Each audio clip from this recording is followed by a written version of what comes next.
Alright, what's up YouTubers? I know it's been a little while.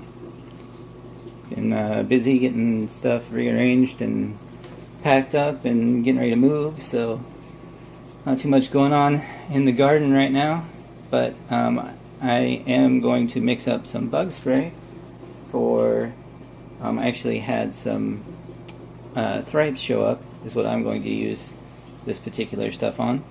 And I also have some plants that one of my friends brought me that needs to be sprayed and quarantined.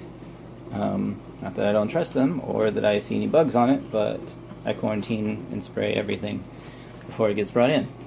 So, I talk a lot about this stuff. This is the sage here that I grow in the aquaponics system. It loves it, grows crazy. Same here with this peppermint.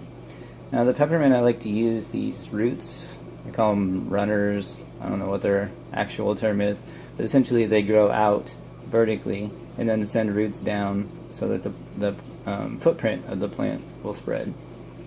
And so I crush and chop up, especially the root here. Definitely has a lot of oils in it. You can tell just because it's so pungent, and I find it to be more effective when I use that, and it keeps the plant from spreading across the entire grow bed and taking over everything. The other thing and these are really easy to grow, same with the garlic. People ask me all the time, how do you grow garlic? You almost can't stop it from growing in situations like this. So you can actually just either plant this as it is, and all this stuff will fall off. You can also peel this stuff off and plant that. But I have that in here. So all this stuff is what I have. These here, minus the soap. That's what is chopped up and in there right now. I boiled it for a while and then turned it down. Actually, I'm going to turn it all the way off now. And I don't know if you guys can see or not, but there is oil already starting to separate across the top. You can kind of see the film. Let's see if I can shake it up a little bit. I don't know if you guys can see that or not, but anyway, so I'm gonna let this cool down till it stops steaming, and then I'm going to mix in. Now for me, I have a 2-gallon sprayer, so I'm gonna mix in probably about a 1/4 cup of this Bonner's Castile soap, and this also has lavender essential oil in it, so just make sure that you accommodate for that when you're putting that in. So this is all that I do in my base spray. Now if I have bugs that I know I want to kill, I'm putting in a lot more garlic. So I might do, half of one of these for just a preventative spray, but a whole one for one where I know there's something I want to kill. Other stuff that you can put in, if you want to buy it at the store, you can use various types of essential oils like these. And you can I like to use them in conjunction with other ones, so I won't use the full. You probably want to stick to around 10 to 15 milliliters per gallon of oil, of essential oil. So I'm going to mix in a little lemongrass here. These you can get at like any naturopath store, or you can find them at Walmart probably.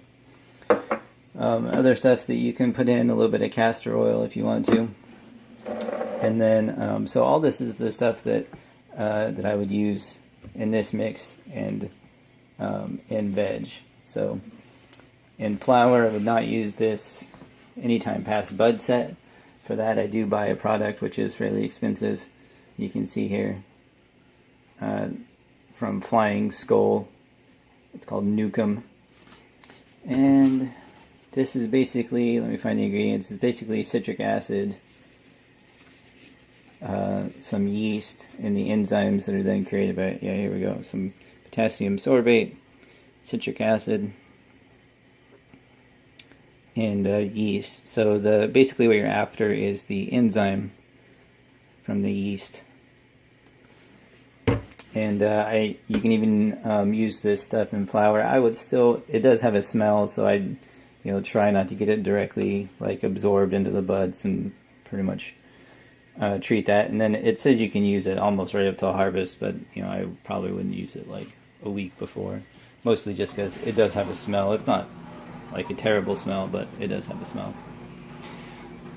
So once this stops steaming all the way, then I'm going to go ahead and mix in the soap, and from there it will all stir it up and then strain it out and into the sprayer. So if you guys have any questions, let me know, but that's kind of the basic way that you can grow a lot of this stuff, which will consume extra nitrogen, improve filtration, a lot of different stuff in your system. Like I said, it's great for treating colds. The steam, I'll put a towel over my head and inhale the steam. So it's a great dual purpose. And aside from that, any other advice that I have? Let's see, this stuff you just mix up. It's got the directions on it. So just follow that, and then when you're spraying, make sure you're getting the undersides of all of the leaves. And if you're still in veg, like I am right now, then if I see any damage, then most of the time I'll just pull that leaf off, so that you're not treating an area that has bugs on it. You can just pull it off and hopefully treat just what's left, and then veg, the plant will go through and regenerate, that kind of stuff. And even through the first couple weeks of flower, that should be fine. Yeah. If you guys have any other questions, let me know. I've used lavender. I've used the peppermint one. They have a plain one that you can get if you want to just add your own oils. You can use lots of different kinds as well. These are just the ones that I have here on hand, and kind of the rotation I use. So thanks a lot, guys. Hopefully we'll be back with some cool setup videos soon, and you guys have a good one. Thanks.